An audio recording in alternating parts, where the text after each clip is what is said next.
सांगू तुम्हाला, माझं आहे ना हनीमूनच राहिलं. मला आहे ना आता हनीमूनला जायचंय. काय सांगू तुम्हाला, लग्न झालं त्यावेळेला नवऱ्याला म्हंटल, अहो आता लग्न छान पार पडलं, चला ना आपण हनीमूनला जाऊ.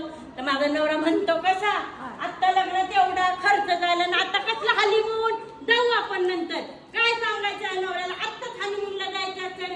पण नवऱ्याने काय ऐकलं नाही. झालं वर्ष झालं, अमोल झाला, 2 वर्ष गेली. मी म्हणते चला ना हनीमूनला. नवरा म्हणतो, अगं बाई आत्ताच मुलगा झालाय, खर्च झालाय, त्या दवाखान्याचं बिल एवढं आलंय, त्या मुलाला वाढवायचंय, त्याला शाळेत घालायचंय, आत्ता नको आपण नंतर जाऊ. झाली अजून 2 वर्ष गेली, माझं काय हनीमून झालंच नाही. मग मी आता गुड्डी बी झाली, अमृता बी झाली, आता ती बी 4 वर्षाची झाली, तरी मी म्हणते ना, अहो चला ना हनीमूनला. तो म्हणतोय आता नाही ग, त्या पोरांना शाळेत घालायचंय, कसलं काय थक्क्यात पाय, एकदा पण हनीमूनला नेलंच नाही.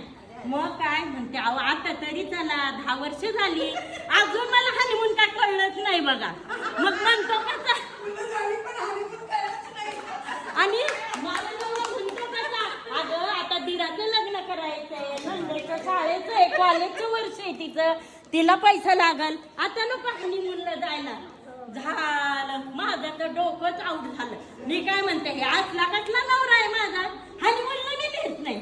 मग झाली 15-20 वर्ष झाली, 25 वर्ष झाली, पण नवऱ्याने काय हनीमूनला नेलं नाही. मग मी काय म्हंटल, अहो आता तरी चला. तर म्हणतो कसा, डॉक्टरांनी सांगितलंय गुडघ्याचं ऑपरेशन करायला, आता कसलं जायचं हनीमूनला.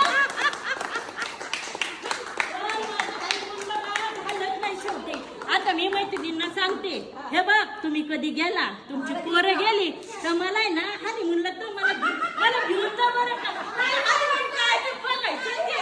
मला आहे ना मी पैसे देईन, पण मला हनीमूनला घेऊनच जा.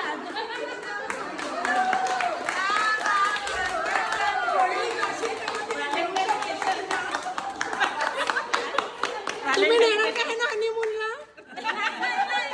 तुमचं हनीमून झालं का? बरोबर जाऊ, बरोबर जाऊ. बरं, ह्यांना घेऊन हे सगळे हनीमूनला जाणार आहेत बरं का?